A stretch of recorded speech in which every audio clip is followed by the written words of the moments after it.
What if Abel was the real villain? What? Why are we so into making the villains look cool now? Who was the first villain? It was Caine. What if Caine was the good guy? Not because I buy it, no, but that's the thing now, right? We flip stories, twist them and see what happens. So I go digging, but I ran smack into Nietzsche, Byron, Camus, Girard. The Cain and Abel story is not rocket science. Cain brings this half-ass sacrifice. God's like, no. Rejects it. And instead of, asking what's wrong, Cain grows full of resentment. God tells him, Sin is crouching at the door. It has a strong desire for you, but you must rule over it. And he's like, nah, whatever. Then he kills his brother.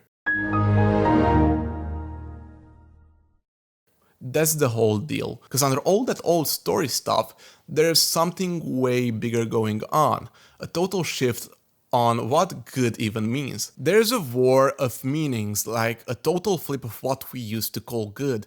Back then, good did not mean kind or humble. It meant noble, high-born, and powerful. And here's the thing, Nietzsche said it was the nobles themselves who made that up. They looked at their own traits, the way they lived, and stemmed it good. Everyone else, the weak, the poor, the ordinary, that was bad. Not evil, just low, common. What happened? How did we jump from noble equals good to humble equals good? That's the turn. Nietzsche had the map for that. That this is not morality evolving, this is morality flipping the table. He called it the slave revolt in morality. When you can't win with swords, you switch the game, change the rules. The proud is evil, the humble is good. And suddenly weakness is a virtue. The whole new moral code did not come out of strength. It came out of frustration, out of the powerless figuring out how to feel okay about being powerless. And Nietzsche, he focused on one group.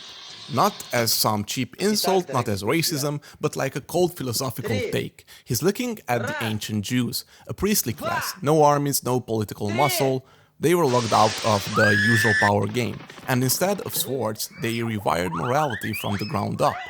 Their weapon was values. They built a system where the last could be first, where suffering was sacred, where losing was not a shame, it was holy, and that blueprint, it's still in us. We celebrate humility, we put sacrifice on a pedestal, we side-eye with power, even if it's earned in a fair way. And Nietzsche's not even bashing it. He says, if you don't know where your values come from, they are running you, not the other way around. And Cain and Abel, that's not just a sibling grudge match. That's the moment the entire moral axis flipped. Abel gets the win for obedience. Cain out there busting his back, working the land, bringing his offering, and gets slapped with a rejection. Not because he's some cartoon villain, but because the rules got swapped on him. Abel's gone, and suddenly pain isn't just pain, it's holy. And power, it's guilt. And once you see it, it's everywhere in history. One example that really hit me hard, Dostoevsky's The Great Inquisitor in Brothers Karamazov. I'd never read him before this, but it got me. I finished it and I wanted to read it again right away. So here's the scene. Jesus comes back during the Spanish Inquisition. He walks into Sevilla. People recognize him immediately. He performs miracles, huge ones actually, even resurrecting a dead girl in front of everyone. The crowd breaks down. They believe and then the church arrests him. And there's the Grand Inquisitor, an old cardinal with sunken eyes, and the first thing he says to Jesus is, We don't need you anymore. He's there not yelling. He's exhausted and tells Jesus, You gave them freedom, real freedom, the kind that forces them to think, to choose, to doubt. No miracles, no bread, no authority, just love and truth. And you thought they could handle that? You thought they could stay free under that weight? Then the Inquisitor lays it out. We've fixed what you started. We made it bearable. We gave them obedience, comfort, someone to bow to. You gave them freedom. We gave them bread. And Jesus does not answer, not a word. He just stands there, listening. Then, out of nowhere, he steps and kisses his lips, and the Inquisitor opens the door and lets him walk free. But he knows the word's still his. Keep that in mind, because not just Christ and the church we are talking about. This is the same plot we already seen, way before Sevilla, before cathedrals, before cardinals. It's Cain and Abel over again.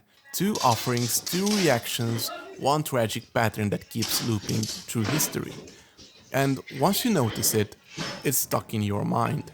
In the Great Inquisitor, Christ gives people freedom. He refuses to force them. No armies, no tricks, no threats. The Inquisitor spells it out. You wanted them to follow you freely, not because you dazzle them with power. And that freedom, it means you get to pick between good and evil without anyone showing you toward either side, which sounds noble until you realize most people don't want that weight on their shoulders.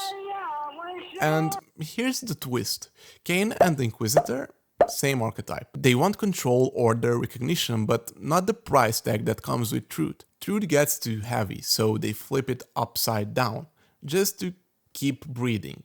But there's another way to see it, one that changes everything. From this angle, there's a man standing in front of Christ, saying, "We don't need you anymore." And that's not raging, he's not gloating, he's just tired. He's worn down to the bone, and he's not out to destroy the goodness, he's trying to hold together what's left after goodness demanded more than people could give. And here's the thing, he is not wrong about them. Most people don't want real freedom, they don't want the weight of choice, the isolation of moral responsibility. They want someone else to steer, so the Inquisitor steps in. He builds a system, a whole machine of obedience and illusion. Not because he hates, but because he's given up. He looks Christ in the face and says, "We tried it your way, it broke us." And here's what we might be missing. He's not just some power-hungry tyrant. He's what steps in when faith collapses, but people still crave structure. So here's the real question. What if Cain and the Inquisitor are not evil at all? What if they are necessary? Lord Byron thought so. In his Caine, a mystery, he flips the whole thing. Cain's not jealous, not petty, not even wrong. He's sharp, proud, awake in a way that hurts. He looks at the world he's stuck in and all he says is that. Not just his own, but everyone's. He knows his parents are not any better. They fell from Eden, they are mortal too. And then he drops the question that rips the whole thing open. Why did you make me just to die? Byron Caines isn't rebelling for the thrill.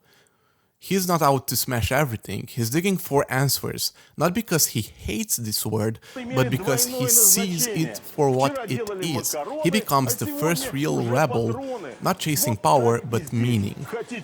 Then Lucifer shows up, not that cartoon devil with pitchfork.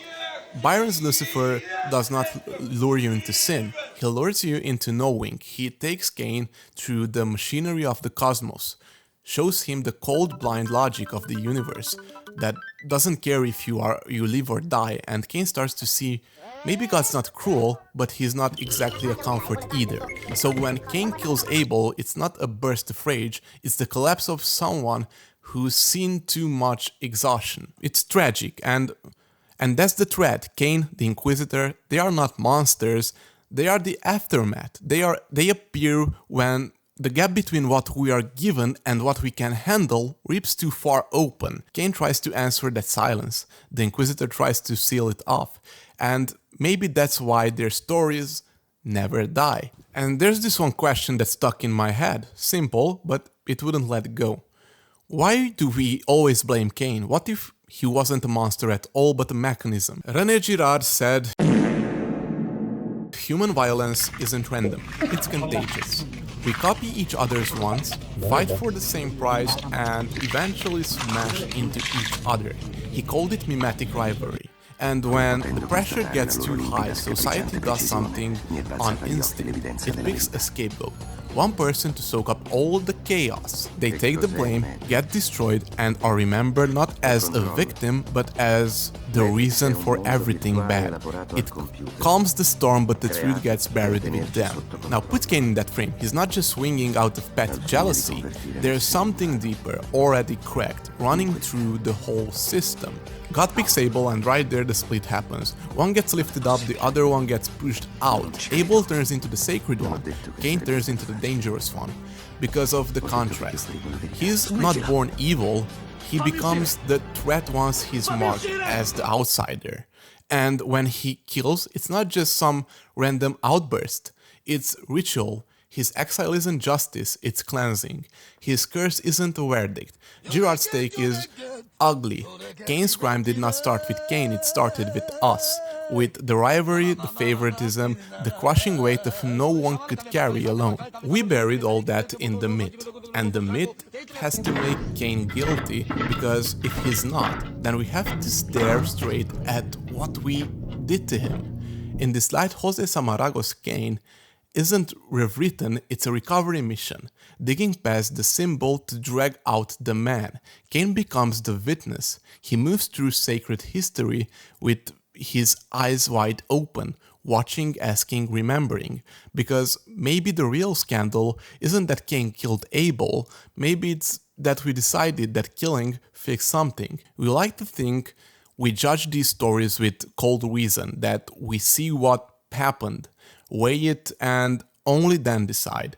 But what if that's a lie? What if the first move isn't thinking at all, but feeling? Jonathan Haidt nails it. He says moral judgment isn't judge-shifting evidence, it's a lawyer defending a client. You feel first, then you build the case around it. Instinct first, argument second. Haidt's picture is blunt. The mind is a rider on an elephant. The elephant is our gut, big, fast, emotional. The rider is our reasoning, slower, sharper, smug enough to think it's in charge.